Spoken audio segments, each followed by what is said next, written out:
The winds have died down, but the news certainly hasn't. So today on CityCast Las Vegas, I'm joined by Andrew Corrali, the creator of TheList.Vegas, and Jacob Solis, former political reporter and current political junkie. And we're talking about Governor Lombardo's State of the State, aka our State of the State of the State, the city's possible expansion into Kyle Canyon, and the passing of one of Las Vegas's most eccentric local celebrities. Rest in peace, Cookie Jar. It's Friday, January 17th. I'm David Figler, and here's what Las Vegas is talking about.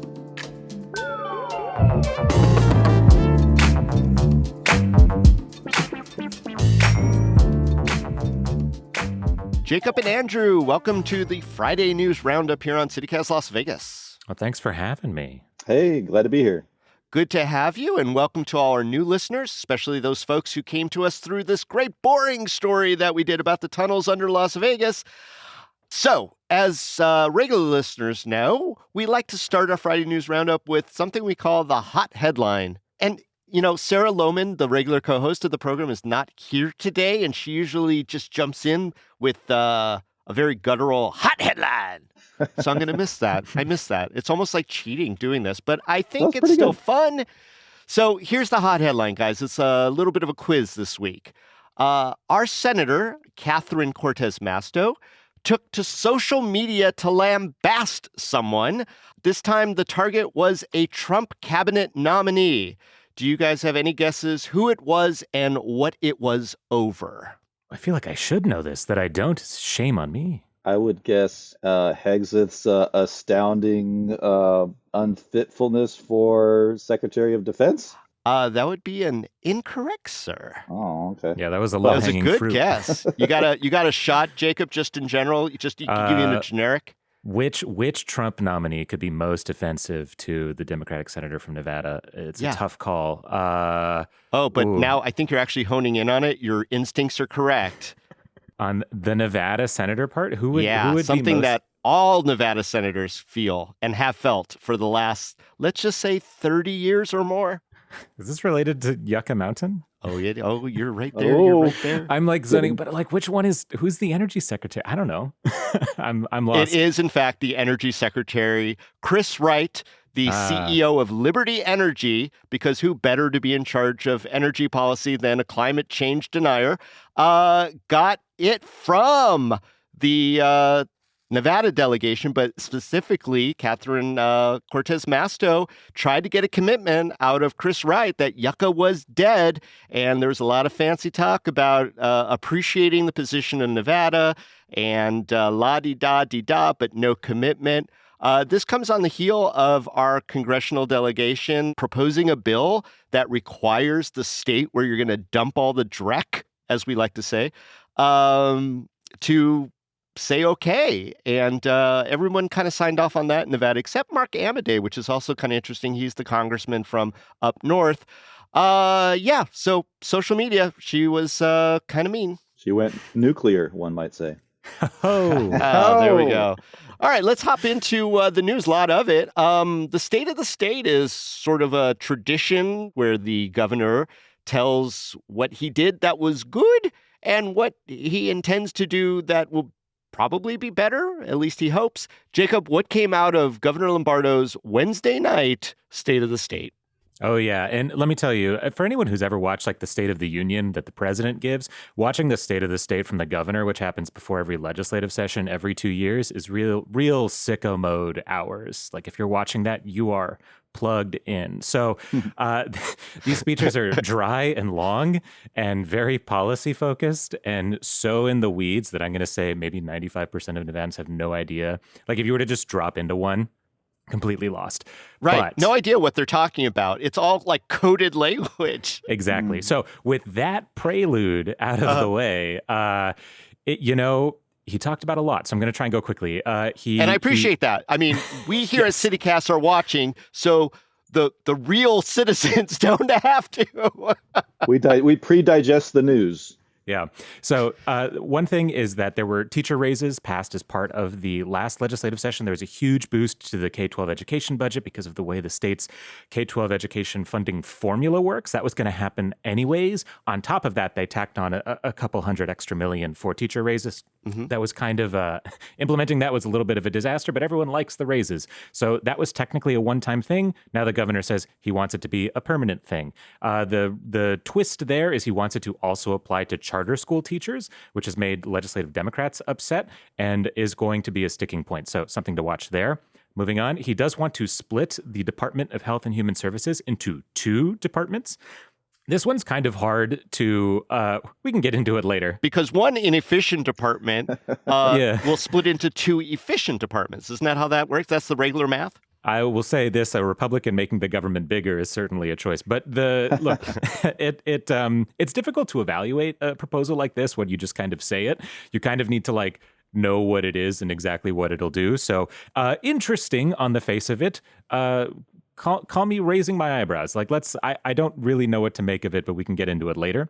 I'm sure you'll have a lot of feelings about this, David, but he has a lot of things to say about criminal justice. And chiefly, he wants to increase the penalties. Or rather, he wants to reduce the dollar amount at which theft is considered a felony. Sorry, right. That's the actual policy. And reduce the quantity of drugs that a defendant is required to have before it triggers drug trafficking charges rather than which right now is at 4 grams. So right. even less. Right. Jeez. And that was a huge sticking point last session, again, with sort of the fentanyl crisis and all that stuff. So we can get into that momentarily because two other things, there's much in this speech, is Lombardo really wants more federal land to build more housing.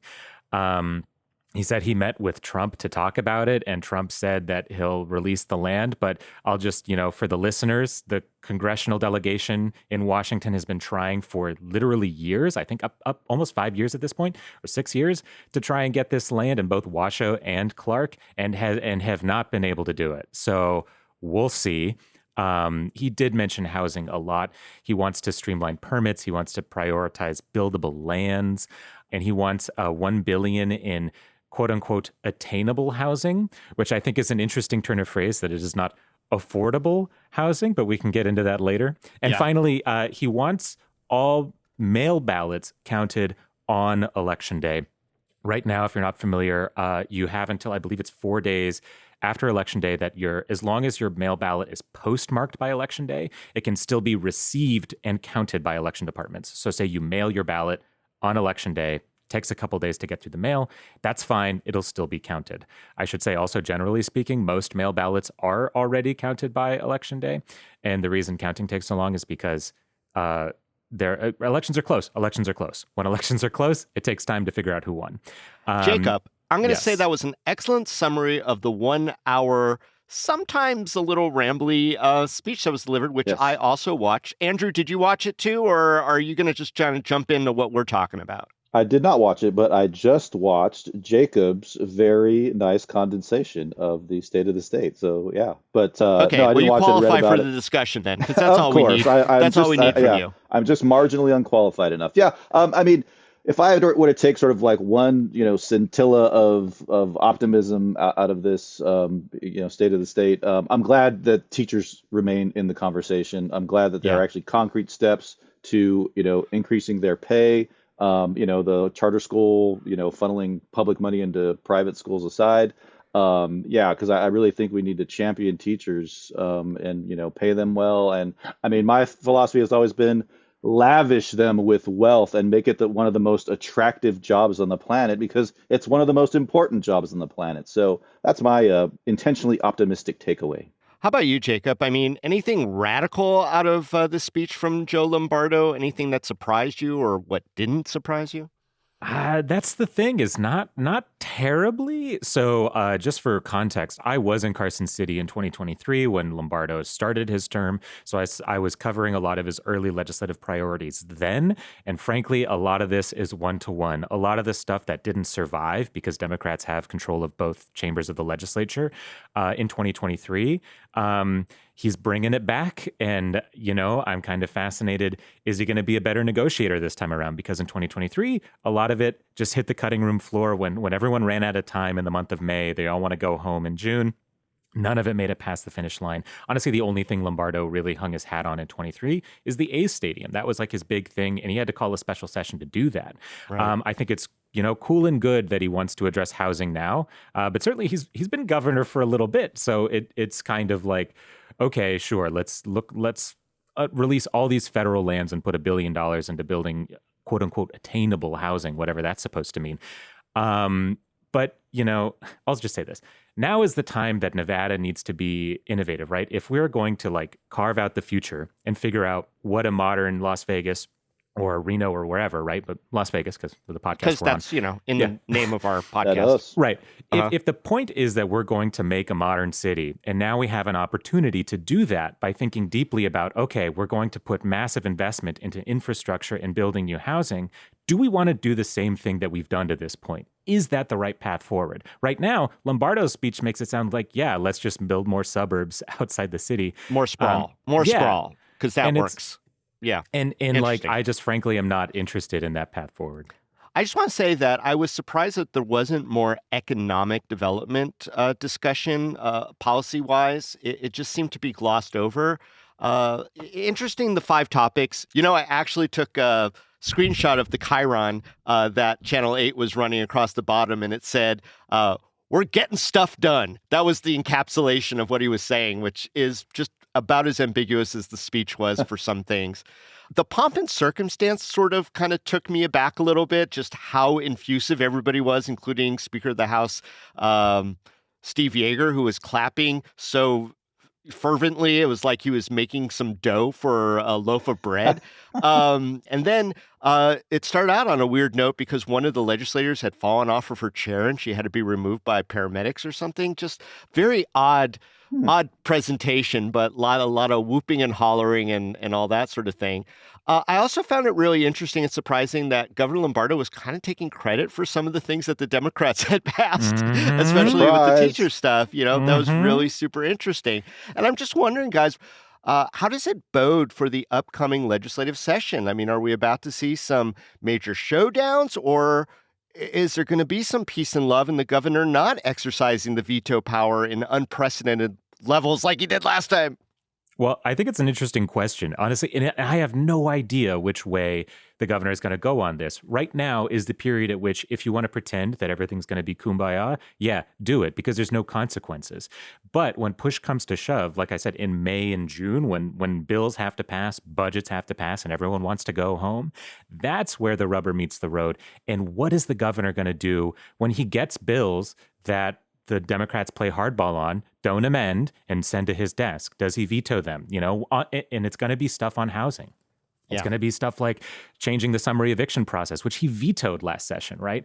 The Democrats are going to bring that back. What does he do with that? What does he do with something like paid family leave? What does he do with like all these issues that he didn't bring up today? Frankly, one of the big ones, and we talked about economic development earlier, we expect that, and yes, I will say the political cognoscenti, we'll call it that film tax credits are going to come back, right? If everyone remembers, in 2023, Sony tried to make this big hubbub about building a film studio in Southern Nevada, Right. And they were going to do it by basically creating this unprecedented film tax credit deal.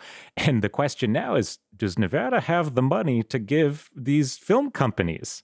And that's a question that needs to be answered. What was really my shout at the screen moment over and over again is he kept talking about, we not have the money for all this stuff and not have this money stuff. And in the same voice saying, and I'm responsible for the largest rainy day fund of all time. We've got over billions of dollars, and it's like, okay, Governor, I want you to listen to your own speech here.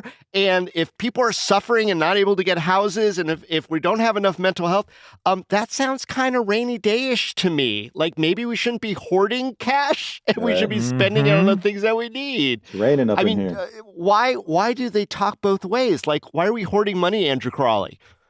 Yeah, it's shocking. Yeah, and I guess my takeaway in terms of the upcoming legislative session is temperamentally, Lombardo has always been struck me as somewhat and sometimes surprisingly even keeled and reasonable. And I wonder, with the Trump administration coming in, if he is going to be emboldened in taking more stalwart, radical, stances that reflect the army of ideologues that, Trump is, hoping to usher into, the cabinet and the federal bureaucracy. So that's kind of my thing, is like, is he going to go full, laser-eyed MAGA on us, or is he going to operate in good faith in the 2025 legislature? What areas of the speech, Jacob, do you think have the most potential for a sort of, if we could just shorthand it, a MAGA bent to that?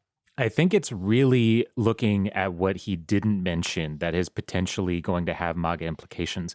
Stuff like Trump's immigration policy, right? If Trump decides to actually deport not mentioned at millions all. of people, not mentioned right? at all. Yeah, it did not come up in his speech. And I think that's telling. But, not mentioning it in his speech is one thing. What does he do when Trump wants governors to use the National Guard to round people up and put them in camps? If that happens, right? If the worst case scenario, but certainly a possible scenario, what does Lombardo do? We don't really have the answer to that question right now.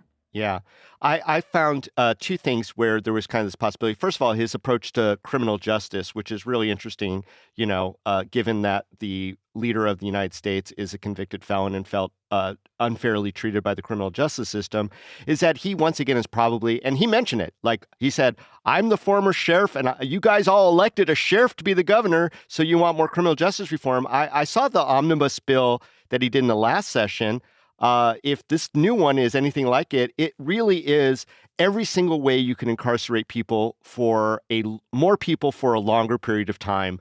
And I think the other area was in education, just saying, not just the charter schools, because charter schools are still public schools, but he did emphasize school choice and diverting public funds to private education, which, is coded for religious education. And he seems all in on that. And that also seems to be a very MAGA-y way. Well, a lot of the policies, et cetera, are going to impact all of us down here in Las Vegas. So as we always have a keen eye to the legislative session, it'll be interesting to see if this is going to be veto redux or if it's going to be, as you say, Jacob, a little kumbaya.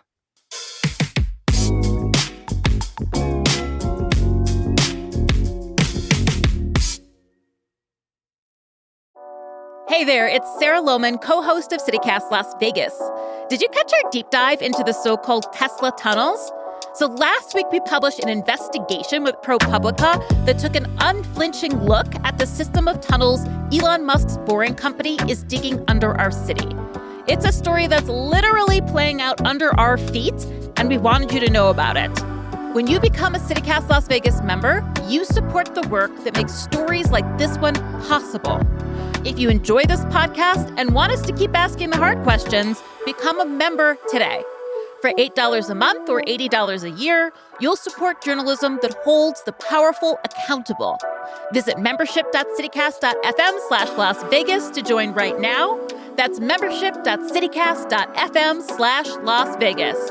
And don't forget to read our investigation into the Boring Company on the CityCast Las Vegas website. All right, let's move on to topic 2. Speaking of peaceful, tranquil kumbaya spaces, Kyle Canyon, a beloved area in southern Nevada, is looking to maybe absorb a little of that urban expansion. What's going on there, Andrew? Yeah, absorb, expand, all that good stuff. Yeah, so the city recently released a draft plan for growth in the Kyle Canyon area in northwest Las Vegas, and they're asking for public input. My short take is I call the plan, more stucco. So yeah, it's no secret that the Las Have I Vegas. ever mentioned how much I love you on this podcast? I know people could hear that and then they could have to listen onward. But yeah, you turn a phrase. You're a poet, and I think you know it. There you go. Yeah, so it's no secret that the Las Vegas Valley is growing, and Kyle Canyon in the Northwest is no exception. And according to this plan, which honestly is more or less just kind of a description of what developers kind of want to do anyway in the area, Kyle Canyon has more than 13,000 residents, but only about 4,000 single-family homes. And by 2050, they're expecting to have 47,000 people living out there. And they want to build 10,000 new total housing units, plus 640,000 square feet of commercial square footage.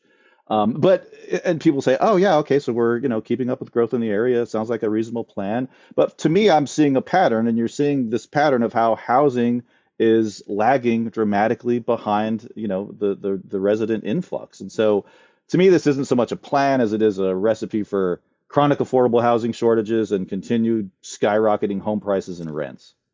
Wow. Well, actually, the new catchphrase is not affordable housing because that makes it Oh, sound like we want to help oops. poor people. Apparently, we're calling it attainable housing now because that is more Yeah, I wonder about palpable. that. Yeah, Yeah, I don't we, know if we it didn't has talk to. about that in the last topic, but it was an interesting Hmm. change of phrase. Um, Yeah. Jacob, have you been out to the Kyle Canyon area? Do you find it as beloved as I announced it is? Well, I've been out there against my will because I live in the near Henderson, so it's a Oh, yeah, little on the little other Other far side side of of the away. town, river. other side of Yeah. town. But it's pretty Um, beautiful out there. It's it fairly is. pristine. It's like on the way to Mount Charleston, yeah? Yeah, and I'll say this, obviously I look, I was born in Las Vegas. I love Las Vegas and I love the desert. I love being surrounded by mountains. And so there is something that I find charming even by like rocks and scrub, Like it's just there's something I love about it. That said, what I said earlier I think still holds true, especially here in a place like Kyle Canyon. Oh my God. It's we're talking the edge of town now, and we keep doing this. We keep building massive developments on the edge of town with stocked with single family homes and bending over backwards to make sure that we're just doing the same thing we've always done. And there's no introspection of whether or not this is the right way for Las Vegas to grow. Only taking for a given that it is the way that it ought to grow, and that's disappointing to me. Amen. Hmm. Yeah. Yeah, the key phrase to me is single family housing, and that's the problem. We're addicted to it, good old suburban sprawl. And I did a little research, and like just like California next door, more than 70% of our residential zoning is for single family homes, aka low density residential development, whatever you want to call Right. it. And that's like the main culprit of what's driving the housing crisis. And so in the short term, it's only going to get worse. I mean, 12,000 structures, including a lot of homes destroyed in LA with the fires.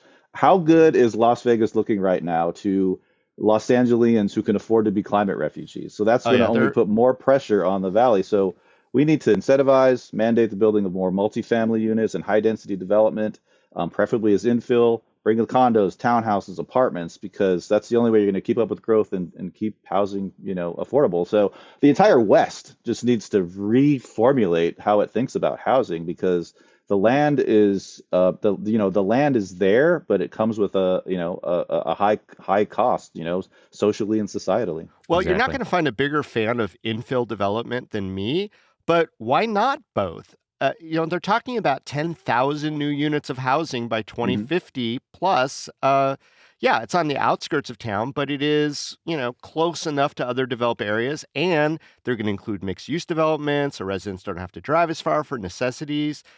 Can we just kind of say, well, the people are coming no matter what. We're not disincentivizing people to move here, though that's another topic. But yeah, isn't this a solution? Isn't this something worth exploring here?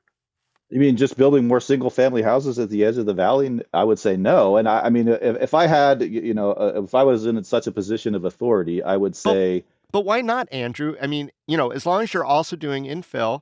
I mean, I'm just being devil's advocate here because, like I said, I love the infill idea. But is Kyle Canyon a step too far? Is it a bridge too far, or should oh, we no, just not sort of be happy necessarily. that they're doing this?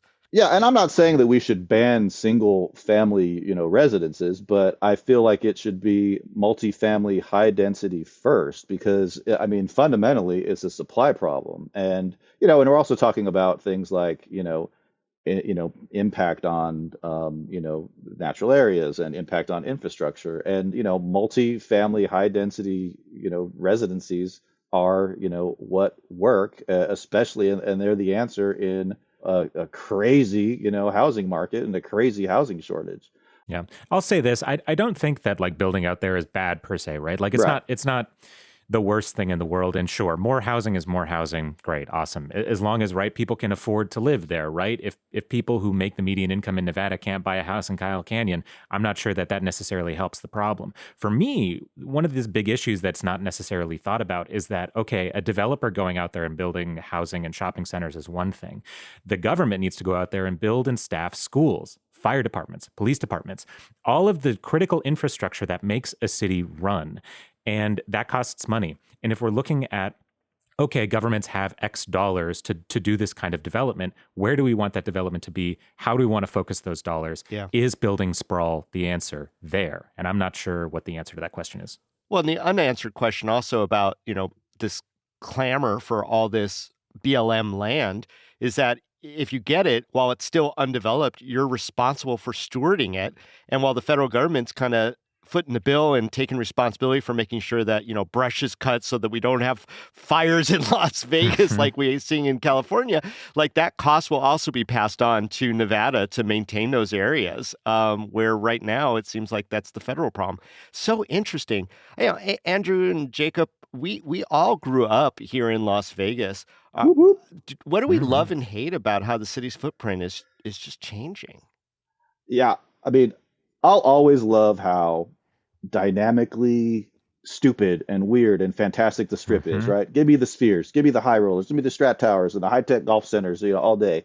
And I wish, like, more broadly that we could apply some of that zany ingenuity that drives the innovation of the Strip to home building in the Las Vegas Valley. And it's not a crazy notion. And I think of, next door in Arizona, in Tempe, they built this car-free, walkable, mixed-use, high-density community called Cul-de-sac.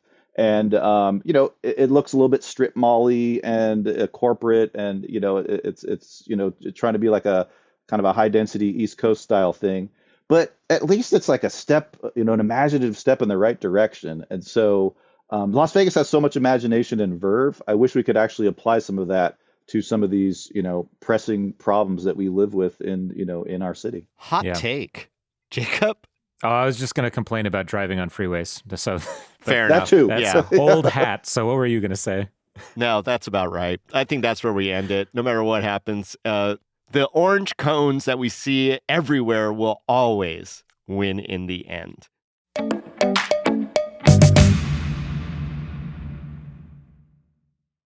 All right, here is the third and final legendary lounge lizard Cook-E Jar has died at the age of 83, which quite honestly, I feel like he's been 83 for the last 30 years. Yeah. But it is really sad to see him go. He had some medical issues and been out of the game for a while. The last time that I saw him perform was pre-pandemic at Bill's, which is now the Cromwell. So that kind of dates back a little bit. His actual name, Cook-E Jar, strangely enough, was not his Christian name. His name was Antonio Giuseppe Pettini. For the uninitiated, this is exactly what you think of when you hear the word lounge lizard. I wrote an appreciation for him, and it's available on the CityCast website. I did it like over a year ago. But a guy who wore a two-piece suit with no shirt underneath, that his chest hair would protrude in a way that it became sort of an immersive experience. Rich, luxuriant chest hair. Yes, luxurious chest hair, covered in gold chains, rings on every single finger. He had what I assume to only be a toupee in the sort of Lord Fauntleroy style, just kind of a shaggy bush on top. Jet black mullet. He actually had hit songs in the 60s. He appeared on like shows like the Mike Douglas Show, which was a big talk show at the time, and did psychedelic performances with his band, The Crumbs. Because, of course, if you're Cook-E Jar, you're going to have the crumbs. And it was just a nonstop, guttural, sexually infused set of cover songs with his trademark, and I'm going to try to do this right now, kind of somehow worked into every song, including Who Let the Dogs Out. But he did Nelly's It's Getting Hot in Here, the most sultry, ridiculous version you've ever heard on the Jimmy Kimmel Show, because Jimmy Kimmel was a big fan.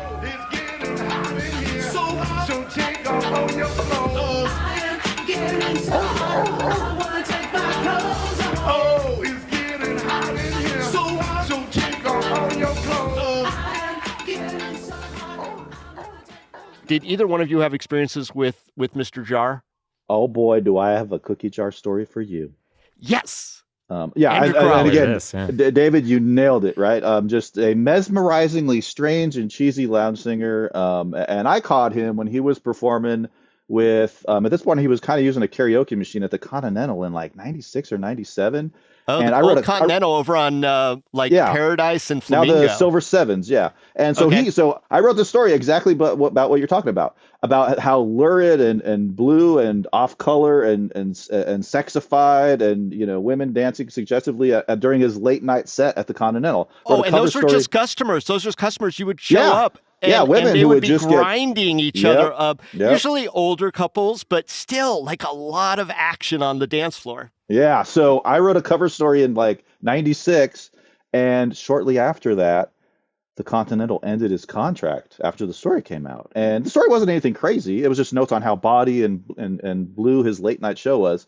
Yeah. So we had to meet with the lawyers, and Cookie Jar, in the meantime, left a series of menacing messages on my home answering machine. Oh, And no. so yeah, You so we were- kind of had a falling out because, of course, I came close to him during the the process of interviewing him for the article. Do you still have those messages somewhere saved, No, please? yeah, answer machine long lost to history. Yeah.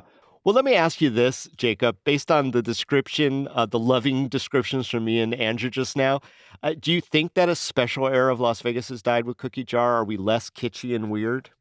I kind of do. You can still find the kitsch. I was walking around Fremont Street the other day, and there's, nothing like injecting Fremont Street into the veins. But so it's still there, kind of. But God, there's like a corporatization of Vegas that's happened over the last couple of decades. It's a little depressing. Like what is this? Like even the skyscrapers right now are less stupid than they used to be. And yeah, we get the Sphere. The Sphere is the one thing that's given me hope for the Las Vegas skyline.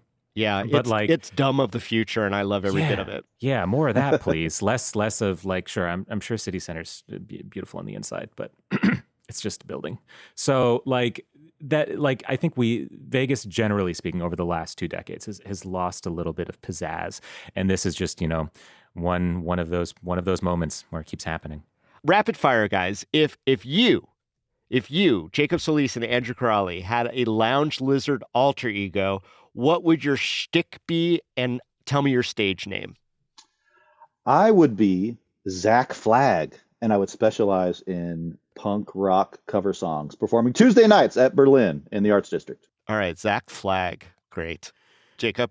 I am terrible at this. I spent so long trying to come up with a name, and I just could not. But my dad's French Canadian, so I was like, okay, people love making fun of Quebec, me included. So I would be like the Quebecer, and I would like have bits where I would like perform with like poutine in hand. And just be all around very polite and reasonable. Poutine-based entertainment on the strip. Jacob, I love it. You are the greatest of all David, time. you got to have a good one. Well, it's funny. It's like I kind of asked some friends, what theirs would be and then what they thought mine should be. And they're like, dude, you already are the shticky lounge lizard with Tippy Elvis, your band, which, by the way, is playing on February 7th at Red That's Dwarf. right. Yeah, we perform once every 4 years, and it can be a little shticky and lounge lizardy for sure. I was going to be a punk rock comedian named Shecky Vicious, and I would have jokes like the old Henny Youngman joke would be like, take my wife, please. And I would be up there doing like, take my wife, she OD'd. Stuff like Dang. that. Yeah, Okay, yeah. Shecky Vicious. And to go back to this question really quickly about, edgy. Edgy. To go back to this question of like, is Vegas getting more kind of generic, is losing its pizzazz? And I think one thing that's interesting to remember though is that Cookie Jar did not start as Cookie Jar, right? He had a sort of more or less conventional, artistic music career. And then, he had a record label. He put out exactly. singles. And so lounge singers, they sort of evolve. And so I have this fantasy that someone like Frankie Moreno will slowly kind of morph into Cookie Jar, as though the spirit of Cookie Jar is like a spectral succubus who has lived for eternities and serially inhabits human hosts. And the next one is Frankie. There's been plenty of these guys in the past, from Monty Rock to Dennis Bono and Zoe Bowie and all these other fellas, but Cookie Jar was definitely one of a kind. He will be missed. Arf, arf.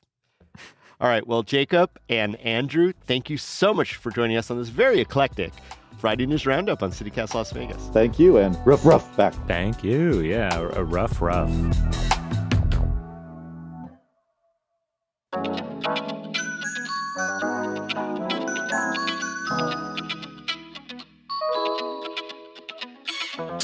And that's all for today here on CityCast Las Vegas. Our executive producer is Sonia Cho Swanson. Our producer is Layla Mohammed. Our newsletter editor is Rob Kacheris. And our hosts are Sarah Lohman and me, David Figler. Music is by OG Moose, Epidemic Sound, and All the Kimonos. We record this show on the traditional homelands of the Nuuvi, the Southern Paiute people. If you enjoyed the show, hey, go tell a friend. That's how this works. You could also rate the show wherever you're listening to this. Leave us a review, too, and subscribe to our indispensable morning newsletter, Hey Las Vegas. We'll be back Tuesday morning after the holiday weekend with more news from around the city. Till then, stay lucky.